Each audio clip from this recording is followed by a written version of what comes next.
Ei, pessoal.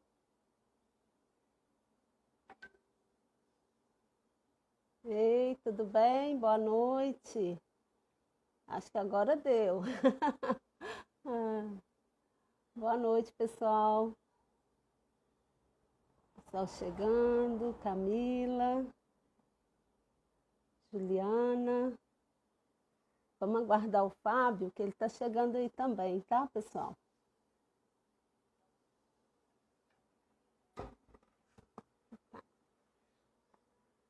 Organizar aqui. Primeira vez, né? Cássia, tá joia? Cássia, que bom que você tá aí, Vitor, Eustáquio. Boa noite, pessoal. Vocês que estão chegando aí. Organizar meu roteirinho aqui. Esperar o Fábio aparecer por aí.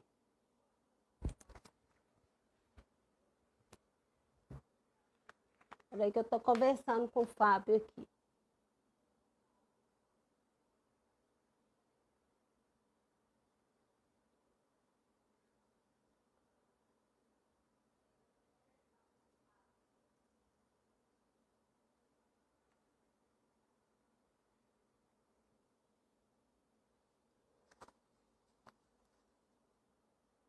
Sirlene. Ah, que bom, pessoal. Todo mundo chegando aí. O Fábio está com um pouquinho de dificuldade ali, mas ele vai chegar também.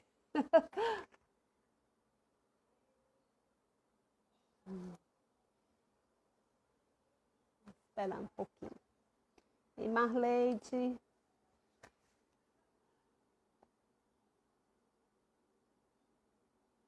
Boa noite, Sandra. Ei, Cássia. Bom que você está aí.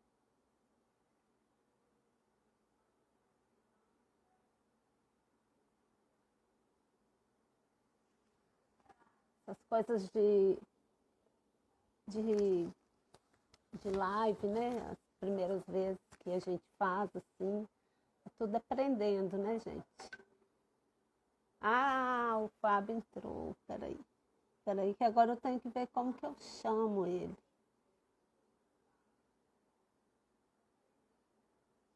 Acho que vai dar.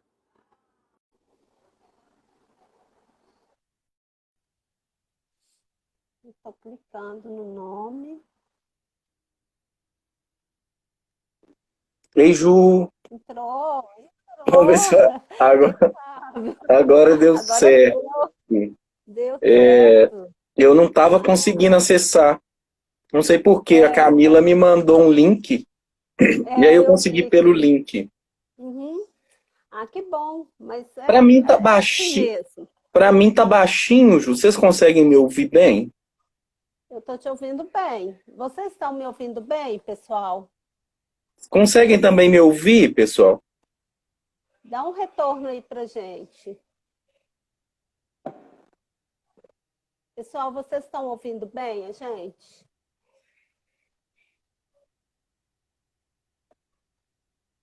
Sim? Meu som tá bom? Você tá me ouvindo, Fábio? Tô. Tá baixinho, mas tô Ah, te ouvindo. Eu já aumentei aqui no meu celular, ah, eu também aumentei, mas deixa eu conferir mas eu aqui. acho que Eu vai. aumentei também.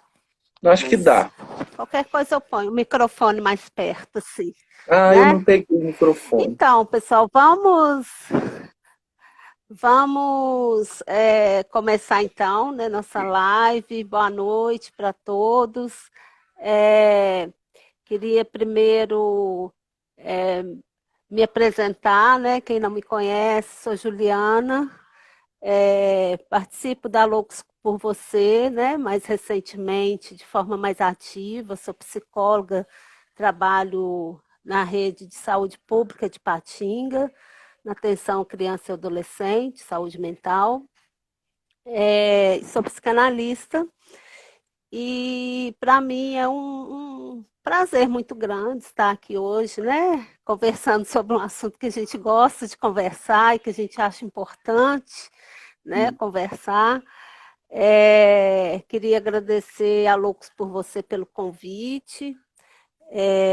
Eu acho que quando a gente é convidada a falar de um tema, de certa forma, é um reconhecimento, né, de um percurso, de um trabalho, e acho que a gente vai conseguir bater um bom papo aqui hoje, contribuir, espero, né, que a gente consiga contribuir com essa discussão aqui na nossa região, né?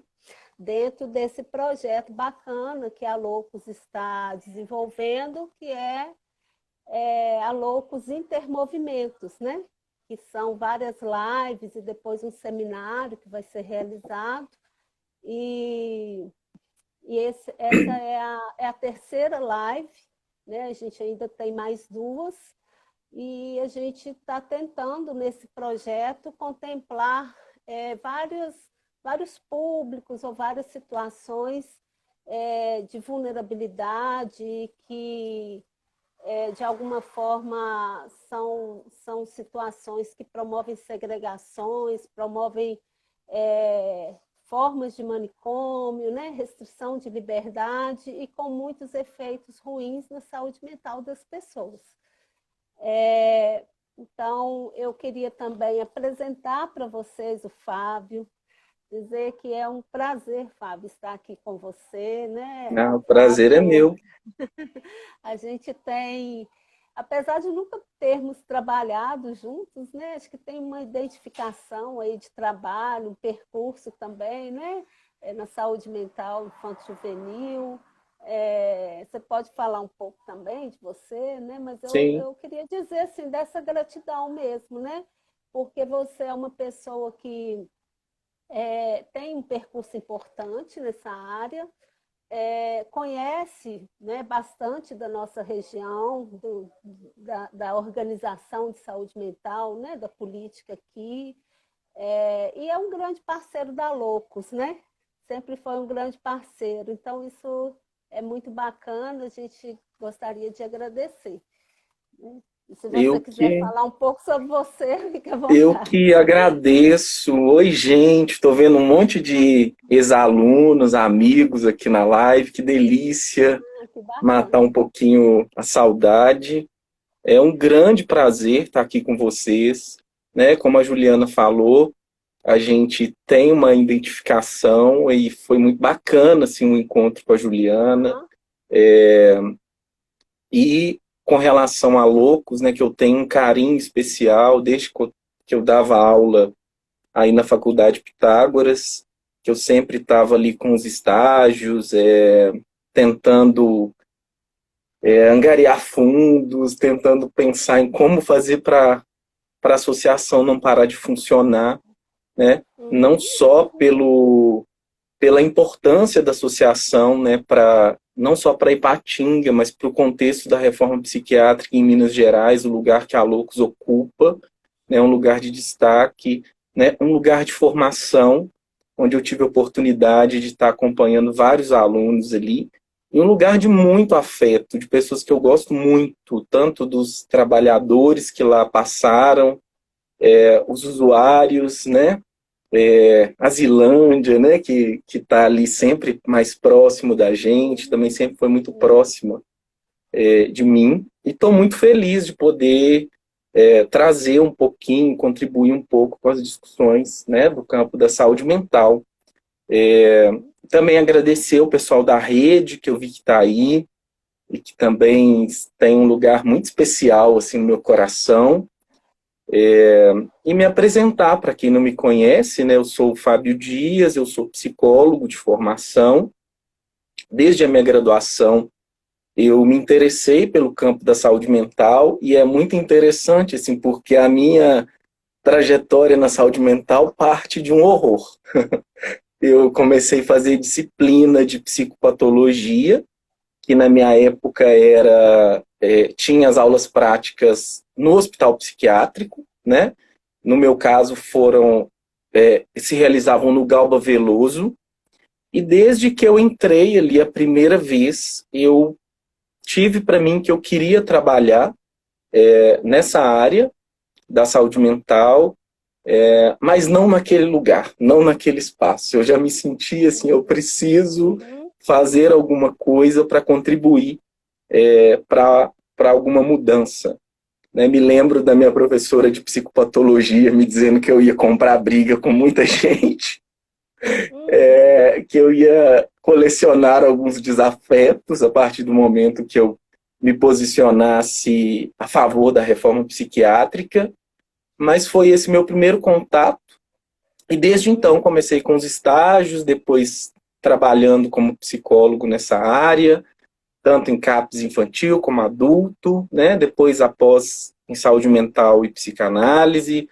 o mestrado lá na UFMG, depois o doutorado, que também contemplam a área da saúde mental, e várias disciplinas na graduação, né? Aí em Patinga, agora na UFMG, nas pós-graduações aqui em Belo Horizonte, em Valadares, em Caratinga, em Fabriciano, em vários espaços. Assim. Então é um grande prazer estar aqui com vocês.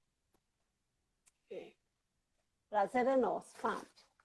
Bom, vamos começar então, né, a nossa Vamos. conversa. Então, eu queria iniciar, né, a minha fala, iniciar essa live, na verdade, trazendo lembrando, na verdade, de alguns fatos, de alguns marcos importantes, né?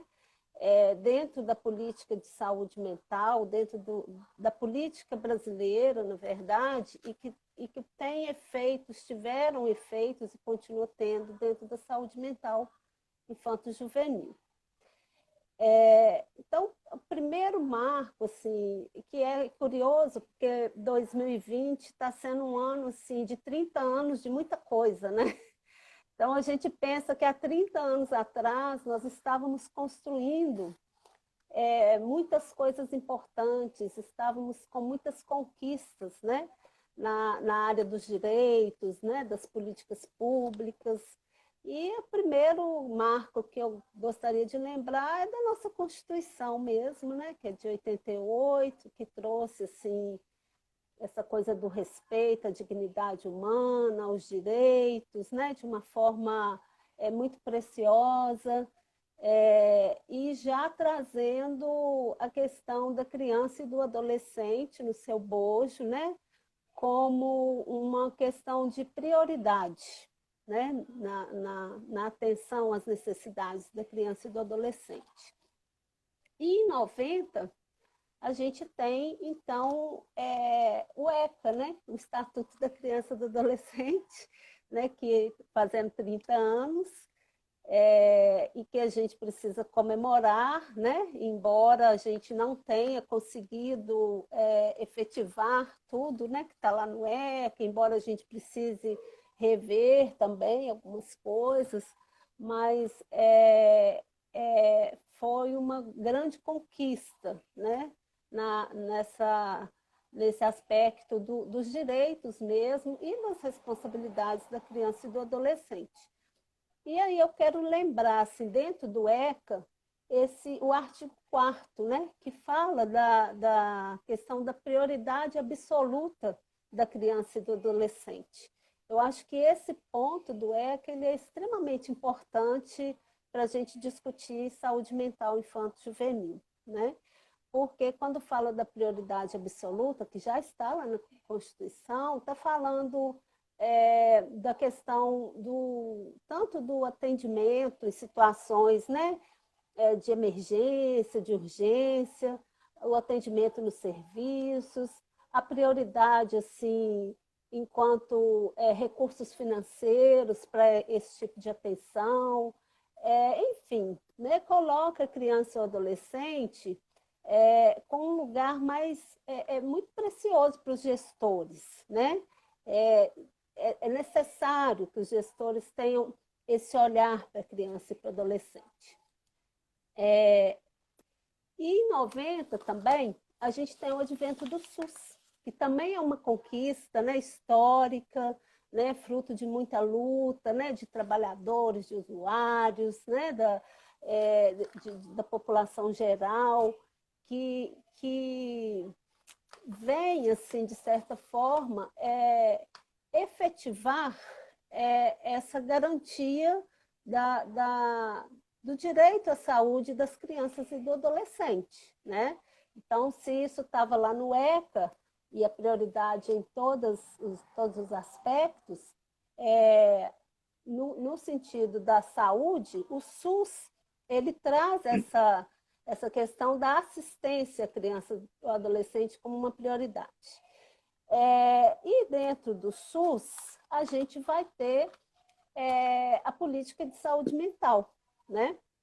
Que é o que a gente vai tratar mais especificamente aqui. A saúde mental, né, é também essa política, né, que a gente tem no Brasil, ela é uma conquista, uma história que começa nos anos 70, né, e só em 2001 que a gente vê regulamentada, né, a nossa reforma psiquiátrica antimanicomial, né, mas quando essa reforma ela começa a ser implementada, ela vem suprir necessidades muito mais dos adultos do que das crianças e dos adolescentes, né? Então, demorou um bom tempo para a prioridade, que ainda não é, na verdade, né? Mas do Uhum. olhar, pelo menos, para a criança e para o adolescente. Esse olhar prioritário na saúde mental foi para o adulto. Então, nós temos, né? Acho que sempre que a gente fala de saúde mental da criança e do adolescente, a gente lembra disso, né?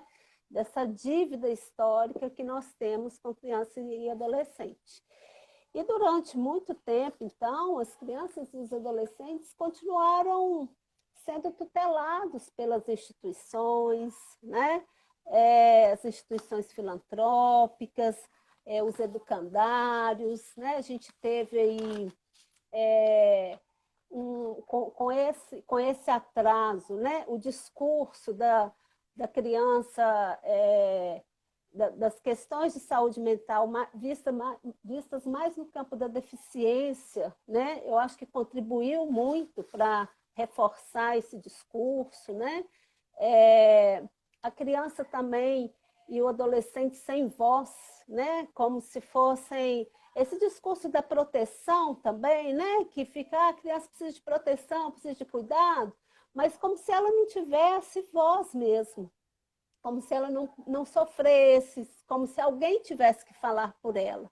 Então, durante muito tempo foi isso que ficou mais presente, né? Não existia na pauta das discussões de política de saúde mental as questões da saúde mental infanto-juvenil. Isso demorou muito para acontecer, né? Ainda que em 92, na Conferência de Saúde, né, Conferência Nacional, esse tema tenha vindo à tona, mas efetivamente não se produziu, não se avançou muito, né? Praticamente nada. O que fez avançar, de fato, foi, de novo, né, movimentos de trabalhadores, né, de instituições governamentais e não governamentais, mas muito a nível de municípios, de estados, que se mobilizaram, que começaram a realizar fóruns de discussão, né, e aí sim voltaram esse olhar da criança e do adolescente. E é tanto que os fóruns, né, existe regulamentado, embora não esteja ativo, o Fórum Nacional, né? E seria muito bom se a gente tivesse em todos os municípios os fóruns de discussão dessa temática específica, porque normalmente ela fica muito fora, muito como se fosse algo muito diferente, né? Da saúde mental do adulto, né? E que fica muitas vezes para depois, vou dizer assim. Né? E aí acaba que essa discussão ela aparece em outros campos, né? Ela aparece às vezes na escola, ela aparece às vezes na assistência social, na Uhum. segurança pública, né? E a criança e o adolescente são tomados por outros vieses, e não pela questão da saúde mental mesmo, né? Tão específica assim. E aí, gente, esses fóruns, né, eles produziram muito. E eu quero destacar aqui um documento de 2005, que foi resultado dessas discussões e que traz os princípios, né, da política de saúde mental infanto-juvenil, e que ainda norteiam a nossa prática. Para mim, são princípios fundamentais, né? Que a gente sempre tem que voltar neles, porque são os nossos fundamentos, né? Sim. Então, o primeiro que eu gostaria de destacar é sobre o acolhimento universal. O que, que é isso? Né? O acolhimento universal no SUS é para todos, né? Mas por que, que a gente fala tanto disso para a criança e para o adolescente? Justamente porque muitas vezes a criança e o adolescente, né? A criança ela vem trazida por alguém, por um adulto, normalmente, né? E muitas vezes é o adulto que é escutado, nem a criança. E o adolescente, muitas vezes ele nem chega, né? Ele fica no vácuo, ele não chega. Então, acolher, né? É deixar a porta aberta em quaisquer pontos da rede, né? Abrir a porta para ouvir, para legitimar, né, isso que alguém chega dizendo que há um sofrimento, né? Seja família, porque às vezes a gente escuta a família mesmo que chega primeiro, mas não deixar, né, de atender, de escutar, né, a criança, o adolescente, respeitar, né, respeitá-los como sujeitos de direitos e de responsabilidade, assim, reconhecer a voz, né, em qualquer ponto da rede, né? Não, quando a gente diz isso é porque às vezes acontece assim, não, mas criança, eu não atendo criança e adolescente, isso não é aqui, né? Isso é lá não sei aonde. Então, quando a gente trabalha com acolhimento universal, com essa ideia, é de que todos vão acolher, né? Agora, acolher não quer dizer que você vá necessariamente inserir no seu serviço. Mas o mínimo de acolhimento tem que existir. O mínimo não, o máximo, né? Na verdade, tem que existir. E mesmo que você não acolha, não insira, na verdade, no seu serviço, a gente tem uma outra questão que é do encaminhamento implicado, que é um outro princípio. Isso é tão básico, né, no SUS, mas a gente tem que falar, porque muitas vezes isso se perde, né? Dizer do encaminhamento implicado é dizer que a costura dos fios, né, ela é feita por quem acolhe, não deixando fios soltos, né? Mesmo que você vá encaminhar, mas você vai estar se responsabilizando de alguma forma por esse encaminhamento, né? O fio não fica solto, né? Ele tem uma pega, ele tem uma amarra ali, né? Você liga, você acompanha, você realmente se implica nesse encaminhamento, né? E aí é importante a gente lembrar que quando a gente fala aí, né, do encaminhamento, é porque a gente não dá conta de tudo, né? Cada serviço tem suas especificidades. E às vezes não é ali que um cuidado vai ser dado pela necessidade específica do caso. Você não deixa de ser responsável pelo cuidado. Em algum momento, essa criança e adolescente vai retornar, pode retornar ao seu serviço, mas a gente trabalha com uma ideia de rede, né? E essa rede, ela é construída permanentemente. Então, e quem vai dizer que rede que vai ser construída é o caso, né? A criança e o adolescente. Então, assim, esse formato da peça, da costura, né, os pontos que serão ligados ali, é a partir de cada caso. Então, esse também é um princípio da política de saúde mental infanto-juvenil. É a construção permanente da rede. É uma rede que ela se renova sempre, né? Ela se renova a cada caso, ela não existe só porque existem serviços disponíveis.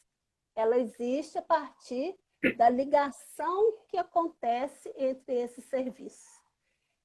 E o cuidado, ele deve ser construído no território de vida da criança e do adolescente. Mesmo que em alguns momentos essa criança ela passe, né, ela precise de algum cuidado que não seja no território, mas a nossa visão tem que ser para tudo que existe, tudo que faz parte da vida dela nesse território. Né? Então a gente pensa assim, não apenas um espaço geográfico, o bairro tal, mas o que é o espaço psicossocial, da Sim. subjetividade, da vida daquela criança, daquele adolescente. Pode ser a casa, pode ser a praça, pode ser a rua, pode ser o computador, o celular, né? Pode ser o quarto, pode ser aquilo que faz parte da vida dele, a igreja, né? A casa do amigo. E esse olhar para o território faz toda a diferença, porque senão a gente vai ver essa criança, às vezes, de uma forma muito limitada, até em termos de possibilidades, de recursos, né? Porque saúde mental a gente não faz só com uma clínica individual, com medicamento, com essa coisa assim, né? A gente tem que trabalhar na perspectiva de que essa criança, esse adolescente, eles precisam fazer laços, e esses laços é onde eles vivem, né? Então, são todos os fios que compõem a vida da criança e do adolescente. Na verdade, é isso. Né? E eles é que vão dizer para a gente quais são, e a gente também precisa olhar para esse território. E o último princípio, que é assim, super desafiante, vou dizer assim, mas fundamental mesmo, que é a questão da intersetorialidade. É, é desafiante porque a gente pensa o território, a gente vê ali a vida. E a vida de uma criança, de um adolescente, não é assim. O adulto tem o seu jeito de circular na cidade, mas criança e adolescente, eles, a vida ela acontece em vários dispositivos, vou dizer assim, em várias instituições. Acontece na escola, né? Acontece na igreja, acontece numa escola de música, numa roda de capoeira, né? Acontece em várias instâncias, acontece às vezes no sistema judiciário, né? Então, trabalhar de forma intersetorial é buscar o encontro desses diferentes serviços, né? Porque é muito complicado a gente cuidar de uma criança. Vou pegar um exemplo assim, numa criança com autismo grave, sem conversar com a escola onde essa criança estuda, né? Uhum. A gente tem uma política de inclusão que a escola às vezes consegue fazer coisas muito bacanas, mas muito separadas, né? Os serviços muito sem conversar. É difícil eu acolher e cuidar de um adolescente que está com problemas com a criminalidade, por exemplo, sem conversar com CREAS, né? Então, assim, a intersetorialidade ela é fundamental, né? O que a gente pode pensar assim, a gente até faz muitas coisas, mas a gente poderia avançar muito mais nessa política, nesse cuidado, nessa atenção, se a gente trabalhasse de forma intersetorial, né? Pensando no benefício para a criança e para o adolescente. Não é o benefício para o próprio serviço, porque às vezes até é mais fácil, né? Cada um ali no seu lugarzinho, mas Sim. não é o que vai realmente ter efeitos, né? Melhores na vida das pessoas, né? Então, assim, esses pontos que eu gostaria assim, de abrir, né, a nossa conversa, assim, só mesmo para servir de pano de fundo, para a gente bater o nosso papo, porque a gente precisa lembrar disso sempre, porque se a gente não lembra, a gente corre o risco de começar a realizar outras práticas manicomiais e achar que é assim mesmo, e que é normal, e que não tem outro jeito de fazer, né? Então, a gente tem que lembrar sempre disso. Acho que é super importante esses pontos, esses marcos, esses princípios da política de saúde mental infanto-juvenil. Eles nos servem de orientação de trabalho, né? Mas eu vou passar a bola para você, Fábio. Tá Eu quero te ok. escutar um pouco. Então, muito bacana isso que você traz. E eu acho que eu vou partir de um ponto, né, que você coloca, que é a questão da história. Eu acho que não tem como a gente pensar em práticas em saúde mental sem pensar para crianças e adolescentes, né, sem conhecermos como que foi construída, né, foram construídas as várias intervenções em território nacional para crianças e adolescentes. Eu acho que mais do que voltar na história, num sentido linear, né, de pensar a história numa linearidade, mas é de pensarmos o quanto que práticas anteriores ainda fundamentam práticas atuais, né? Uhum. Como que isso atravessa o nosso cotidiano no campo da saúde mental infanto-juvenil, no campo da saúde mental como um todo, né?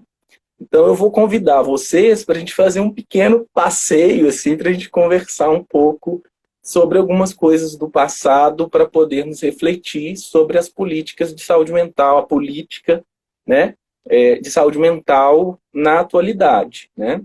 Então o primeiro ponto, assim, que eu gosto de pensar, assim, antes de qualquer trabalho, né, é de fazer esse retorno, né, para compreender mesmo o presente. E para a gente falar em saúde mental infanto-juvenil, né, a primeira coisa que a gente precisa ter muito claro é que a gente não está falando de saúde mental enquanto oposto de doença mental. A gente está falando de saúde mental infanto-juvenil aqui numa concepção da saúde mental enquanto um campo de saber, um campo de prática, um campo de luta, né? Porque em nome de um ideal de saúde mental, né, a gente vai ver historicamente, eu acho que na história da civilização, isso acontece com todo e qualquer sujeito que é considerado indesejável, né, ou uma ameaça para a sociedade, que esse ideal de saúde mental, no sentido de uma saúde mental perfeita, que às vezes a gente está até ouvindo muito isso agora na pandemia, né, isso referendou práticas muito violentas. Então, acho que é importante a gente pensar que nós estamos falando de um campo político, de um campo de tensões, de um campo de prática, de um campo que tem uma ética também, né?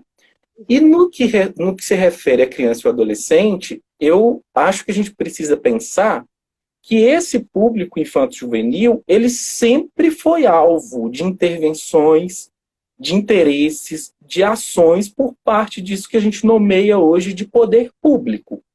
E na grande maioria das vezes, todas as intervenções, elas foram pensadas a partir de um viés filantrópico, ou numa certa ideologia, uma certa política, um certo ideal restaurador e pedagogizante, né? Já que o controle sobre a infância e a adolescência, né, seria muito mais fácil, entre aspas, do que o controle sobre um adulto, né? Sim, Principalmente se a gente pensa que a gente faz parte de uma sociedade que é adultocêntrica. O adulto fala o que é bom para a criança, o que ela tem que aprender, o que ela tem que comer, que horas tem que dormir, e, inclusive, idealiza uma forma bonitinha de ser criança e adolescente. E a gente sabe que nem todas as crianças e adolescentes vão atender a esse ideal. Então, eu acho que é um ponto assim, importante para a gente pensar, né? Se a gente lê lá o Philippe Arrier, eu gosto muito dele, quando ele vai falar da constituição da família e da infância, né, ele vai mostrando que isso que a gente chama de infância, de criança, de adolescente, acompanhou um percurso histórico, né? Então, o que se espera deles depende de um contexto, né? E no Brasil, os vários contextos determinaram, né, um destino para aquelas crianças e adolescentes que, num primeiro momento, se apresentavam como desviantes, né? Para aquelas crianças que não atendiam um certo ideal. Então, elas tiveram ali, destinada a elas, práticas violentas, né? De exclusão, né? Também institucionalizantes, né? Mas com um recorte específico, sempre para a criança pobre, para a criança desvalida, né? E isso vem desde os primórdios da nossa história, né? Então, aquelas que não se adequavam a um ideal de infância, né? A reclusão, a violência, a segregação, né? Uma certa ortopedia moral, muitas vezes, na grande maioria das vezes, né? Colocar essas crianças em um lugar idealizado, né? E se a gente for analisar a história das políticas sociais no Brasil, é isso que a gente vai ver, né? Um recheio de violências simbólica, né? E física, né? A violência simbólica e física vai... Só te cortar um pouquinho. E aí, quando o ECA, por exemplo, o ECA ele vai tentar trazer um outro jeito de lidar de cuidar com direitos. Sim. Porque assim, como muitas vezes essa história fica esquecida, não que ela não tenha ainda, né, marcas que se atualizam, mas isso que você traz, né, com essa intensidade, isso era um jeito que Sim. era considerado o correto de se fazer. Aos olhos o da ECA, época, ele né? ele faz um corte nisso. Sim. Né? Então, se a gente volta, né, se a gente for pensar, o que é ser criança e adolescente no Brasil? A gente pode se fazer essa pergunta, assim, né? Tem uma pesquisadora da UFRJ que eu gosto muito, assim, que é a Lúcia Rabelo de Castro. E tem uma historiadora que eu adoro, que é a Mary Del Priori, assim. Então, elas têm produções sobre a infância que eu acho que são, assim, fantásticas ou imprescindíveis para quem quer adentrar aí nas políticas públicas para criança e adolescente. Mas, se essas crianças que fugiam de um ideal, né, o que restavam para elas? Né? Como eu estava dizendo, a violência, a exclusão, né? Não se tinha nenhum tipo de investimento no sentido de apostar nessas crianças em sua singularidade. Se a gente volta historicamente, a gente vai ver isso desde a colonização. Né? Os jesuítas chegam aqui, e aí se a gente for pensar, nós, psicologia, né? Como que o saber psi já estava presente ali, né? Quando os jesuítas chegam e falam, olha, essa é uma cultura primitiva, e eu preciso domesticar, eu preciso domar, eu preciso civilizar. E como era difícil fazer isso com os adultos, né? Daí até a ideia, o índio é preguiçoso, porque o índio não era bobo, o índio fugia, né? Quem era mais fácil, né, de ser controlado? As crianças. Então, começa-se a catequização aí com as crianças, né? Se a gente volta lá na lógica da sociedade escravagista, né? A gente começa a pensar o tanto que isso foi violento com as crianças, né? Ah, mas teve a lei do ventre livre. Não, mas ninguém era livre com a lei do ventre livre. Continuava sendo propriedade lá do senhor de engenho, né? Até a gente chegar muito próximo do que a gente vive hoje, né? Que começa ali com a lógica filantrópica, né? Essa ideia da misericórdia, né? Da filantropia ali, né? Daquelas crianças que não podiam ficar ali à própria sorte, né? E aí não sei se todo mundo já ouviu falar da roda, né? Aquela criança desvalida colocava-se numa roda, girava ali para manter uma certa privacidade de quem estava colocando, né? E aquelas crianças ficavam ali, né, a poder de instituições como as Santas Casas de Misericórdia, até uma certa idade, até que o juiz decidia para onde que ela ia, né? Uhum. E aí chega um momento que as crianças e os adolescentes no Brasil viram ameaça à ordem pública. E aí qual é a resposta institucional? Asilo, né? Vamos asilar, vamos internar, né? E aí o que se fazia no asilo? Vamos ensinar as meninas a ser dona de casa e vamos ensinar os meninos a ser chão de fábrica, né?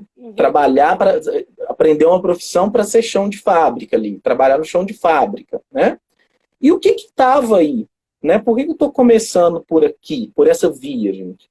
Para a gente pensar que o que estava em jogo era docilização dos corpos, dos comportamentos, disciplina. Os jesuítas estavam disciplinando, assim como depois a lógica da justiça brasileira, como a lógica religiosa, filantrópica, caritativa, e essa cultura de institucionalizar para poder disciplinar, docilizar corpos, ela vai se tornando cada vez mais uma prática comum na nossa sociedade, né? Quando a gente começa a vir bem próximo de nós aí reforma psiquiátrica, década de 80 do século passado, né? As práticas do asilo começam a ser questionadas, inclusive do asilo hospital psiquiátrico, né? O asilo começa a ser questionado em todos os seus sentidos, inclusive nesse sentido só de abrigar, né? Mas, apesar desse questionamento, outras práticas que consideradas libertárias, né, aos olhos da época, se constituíram, né? Se a gente for pensar no higienismo, né? A lógica higienista ali, tendo representante a medicina. O que essa lógica visava, grosso modo? Controle social. E aí um controle social dos corpos, dos pensamentos, da subjetividade, das famílias, uma vez que eram elas as responsáveis pelas crianças, e sendo responsáveis, elas eram inclusive culpadas ou culpabilizadas pelos distúrbios, né? Então isso começa ali. E aí, antecedendo o ECAJU, que eu acho que é interessante a gente pensar, a gente tem o famoso Código de Menores, né? Que colocava ali o menor, mas o menor era sempre o filho do pobre, o filho do trabalhador, o filho daquele que não tinha emprego, e do outro lado as crianças que tinham uma situação privilegiada, vamos pensar assim, né? Esse discurso vai cair em desuso, mas vai passar por várias atualizações, né? O discurso do Código de Menor ele vai se atualizar num poder de polícia, né? A gente vai chegar a um momento no Estado brasileiro que é como se a gente tivesse uma polícia para criança e adolescente, né? Como se a gente tivesse ali um órgão responsável ali, né? Depois a gente vai ver crianças e adolescentes tendo seus direitos vilipendiados ali, né? De certo modo ali sendo retirada totalmente uma possibilidade de direito no campo do trabalho, né? E criança vai para a fábrica, vai trabalhar, e isso se repete, vai trabalhar no sinal, vai ser flanelinha, né? E a família era a culpada, né? Inclusive o Estado poderia retirar o pátrio poder, né? O simples fato de habitar a rua, que é algo que a gente luta tanto no movimento de luta antimanicomial, que é o direito de circulação livre, da livre circulação, inclusive isso era uma ofensa para o Estado, né? E aí a gente vai vendo isso se atualizar, né, com o governo Getúlio Vargas, né, de criação de serviços de assistência ao menor, né, casas de correção, educandários. Depois a gente vai ver FEBEMs, né, a FUNABEM, a Fundação Nacional de Bem-Estar do Menor, e logo depois as FEBEMs, uma prática de internação, né? E só em 79 que o Código de Menor começa a ser revisado, e na década de 80 colocado em xeque, né? E aí quando ele é revisto, o Código de Menores é revisto, coincidentemente na mesma época em que se instaura o movimento pela reforma psiquiátrica, né? Ali na virada do final dos anos 70 para os anos 80. Né? Então, a gente vai assistir, no campo da reforma psiquiátrica, uma insatisfação com as práticas de reclusão, com as práticas manicomiais, que num primeiro momento estavam materializadas no hospital, e que hoje a gente já trabalha com uma lógica, né, com um pensamento de pensar a lógica manicomial, como que ela opera na sociedade, como que ela tem formas sutis de se exercer, né? Como que, inclusive, ela pode nos atravessar enquanto profissionais, enquanto técnicos da saúde pública, né? Mas o que a gente assiste no campo da reforma psiquiátrica, um rechaço à violência institucional, né? Às mortes, aos absurdos, né? Várias experiências ali sendo desenvolvidas em âmbito nacional, influenciadas, inclusive, por países, por outros países, né? Em especial aí França, Itália, e até que a reforma se materializa aqui no Brasil enquanto lei, né? A Lei 10.216, né? E cria-se aí uma rede de serviços que vai se atualizando até a gente chegar na RAPS aí, em 2011, né? Então, a reforma psiquiátrica é um movimento potente, né? Até porque se torna um movimento social através da luta antimanicomial, com os trabalhadores, técnicos, os atores sociais diversos. Porém, a reforma psiquiátrica parece ter esquecido um pouquinho das crianças e dos adolescentes. Parece que isso não foi o foco da reforma psiquiátrica, né? A luta pela extinção dos manicômios, ela tomou uma proporção tamanha que talvez naquele momento não se percebesse, ou não era a emergência da época, que a lógica manicomial ela estava entranhada em várias práticas sociais ao longo da história. Então, se para o adulto o manicômio era o hospital, né? Para criança e adolescente foram os educandários, as escolas de correção, as FEBEMs, né? O juizado de menores, os discursos do código de ética. Aí, por isso que eu voltei. Alguns lá também no hospital psiquiátrico, né? Sim. Tinha umas crianças lá também. E aí, né? O hospital psiquiátrico aparece também, né? Para crianças e adolescentes, mas era o próximo ponto que eu estava pensando para convocar vocês a pensarem, assim, mas por que a criança e o adolescente ficou de fora, se mesmo o foco, fora entre aspas, tá, gente? Porque senão vou estar sendo injusto com o movimento de reforma, que eu vou falar um pouquinho que houveram avanços. Mas um fora entre aspas, se a gente tem relatos, indícios de práticas psiquiátricas com crianças e adolescentes. Se a gente pegar como exemplo básico o primeiro hospício brasileiro, no Brasil, Brasil Império, 1852, família real morando no Rio de Janeiro, abre-se o Hospital Dom Pedro II, que depois se torna Hospício Nacional de Alienados, né? Nesse hospital, em 1852, já existiam alas psiquiátricas para crianças e adolescentes. Já existiam pavilhões, né? Em 1927, na nossa realidade Minas, a cidade de Oliveira já contava com um hospital psiquiátrico, com alas de psiquiatria infanto-juvenil, que se torna depois um hospital de neuropsiquiatria, e que, inclusive, as crianças e os adolescentes permaneceram lá em péssimas condições até se desabar uma ala e eles serem encaminhados para onde? Para Barbacena, para o horror, para o que o Basaglia compara ali ao campo de concentração, né? Logo depois, para a gente chegar mais próximo da nossa realidade, né, da nossa época, outras crianças são transferidas para o Galba Veloso. O Galba Veloso fechou outro dia. Uhum. Deve ter 3 meses, no máximo, né? Uhum.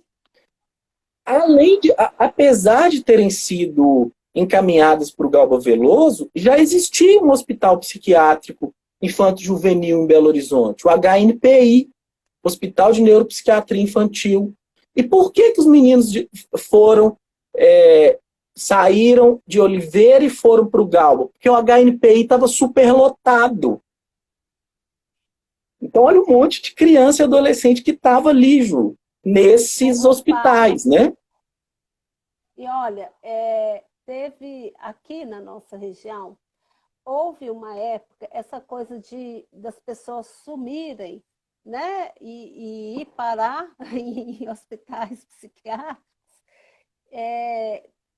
Tem essa história aqui com criança, com os carros que pegavam as crianças que estavam na rua, né, e levavam para algum lugar. Né? Sim. Alguns iam também parar nessas instituições. E a família nunca mais via. Então, essa história, ela se repete com criança, com adolescente. Se repete, também. Não né? É só com adulto. E aí o questionamento é esse. Quando eu trago esses fatos da realidade, a gente pensar assim, olha, se a criança estava submetida a várias instituições que num primeiro momento não estavam identificadas como hospital psiquiátrico, mas que tinham uma lógica manicomial, mas elas também estavam nos hospitais psiquiátricos. Sim. E por quê? Né? Que a gente ainda pode dizer que o campo da saúde mental infanto-juvenil ficou em atraso, de certo modo, quando a gente compara com a assistência a adultos. Então, por isso que a gente precisa discutir, problematizar. A saúde mental infanto-juvenil não teve a mesma atenção pelo movimento de reforma psiquiátrica, e aí não dá para a gente pensar todos os motivos, né? Não quero ser injusto com o movimento, jamais, mas, de certo modo, ficou em segundo plano. E aí a gente pode levantar algumas coisas que conversam com o que você traz. Assim. Será que o volume... Oi? Deixa eu só te interromper um pouquinho, porque a gente já está quase chegando em 1 hora. E para a gente poder gravar a live, que eu vou ter que descobrir como que faz, a gente podia interromper e começar outra... E abre de novo? Sala. Abrir eu de já novo. Eu já estou quase... a gente só começou, né? Sim. Eu já estou quase terminando, tá, gente? Só para não assustar você. Para poder conversar um pouco. Mas vamos fazer isso. Também, vamos gravar essa, abrir uma outra, eu fecho e a gente abre para todo mundo. Eu não sei como que grava, que fecha para gravar, não. Você sabe? Camila, me dá um help. Camila, dá um help aqui no WhatsApp. Eu já perguntei aqui a Camila, ela perguntou se tem 3 pontinhos. Opa, peraí. Eu acho que para mim eu não consigo salvar, porque não fui eu que abri. Eu acho que você não consegue mesmo, não. Não. Eu acho que tem que ser eu, mas eu não estou vendo nada aqui, gente. Não é em cima? Onde tem ao vivo, não tem nada aí, não? Só tem um Deixa eu ver se eu vejo alguma coisa aqui. Não. Eu acho que tem que ser por você mesmo, Ju. Que não tem. Vamos. Deixa eu ver se eu consigo. Ela falou que aparece encerrar.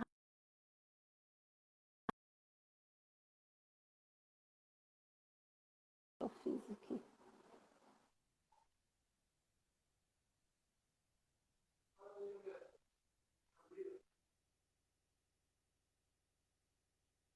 Eu não estou vendo mais os comentários, eles pararam de aparecer. Não. Ela aqui. Eu pedi também, ela falou que aparece a palavra encerrar, mas não está aparecendo. Será que tem que dar 1 hora certinho e vai aparecer uma mensagem? É isso que eu perguntei, mas ela não me respondeu.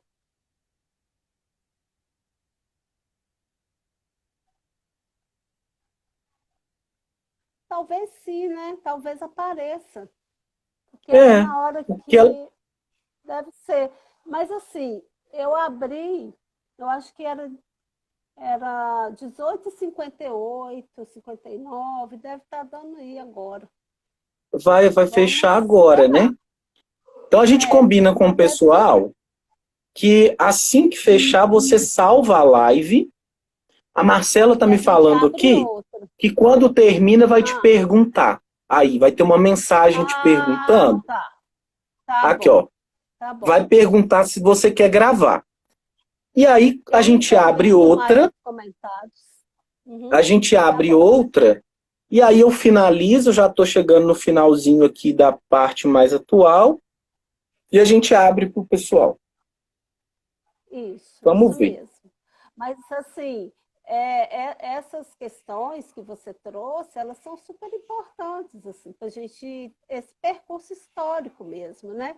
Eu trouxe das conquistas, vamos dizer assim, né? Do que ampliou os direitos, né? Mas essa história anterior, ela também tem que ser lembrada, né? Porque Porque a elas gente, o que se repetem.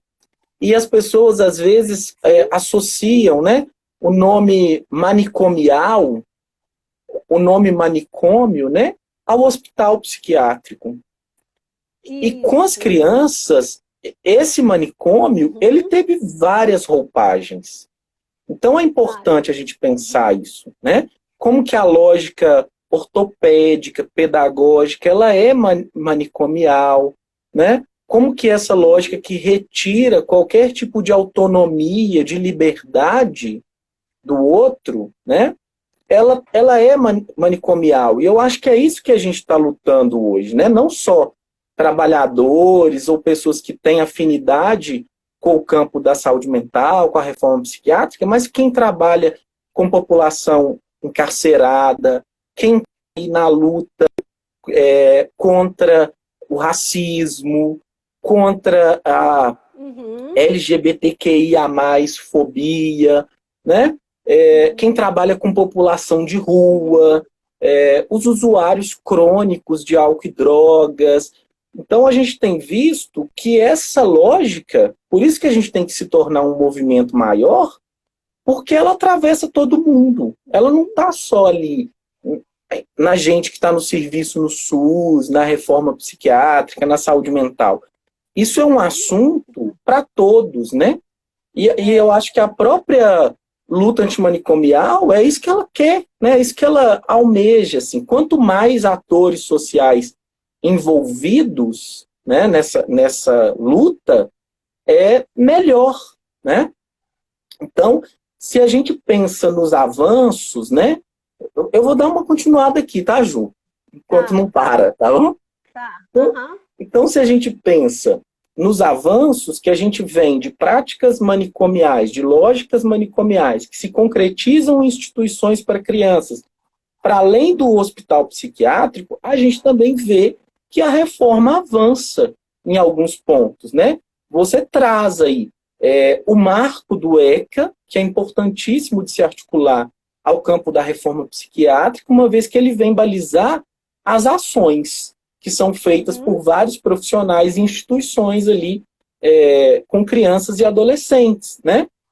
E várias discussões também que a gente tem promovido no próprio campo da saúde mental, incluindo a infância e a adolescência. Mas o ECA, ele é fundamental, porque ele é fruto de uma articulação intersetorial, né? Ele não é, ele não é dono, ele não tem um dono, ele não tem um setor específico, né? O ECA, ele é Uhum. fruto Sim. de debates, de conversas ali, né, entre a justiça, questões políticas, Uhum. administrativas, Uhum. da saúde, né, todas ali sendo colocadas ali para reflexão, né, e aí a gente tem o ECA aí que vai dizer, olha, toda criança ou adolescente ele tem que ser Aí, espera aí assistido, que agora eu acho que vai. vai? Então a gente vai dar um breakzinho, gente. Mas tá. Foi, Ju? Deixa eu ver, a Marcela me mandou uma mensagem aqui. 0,14 restante.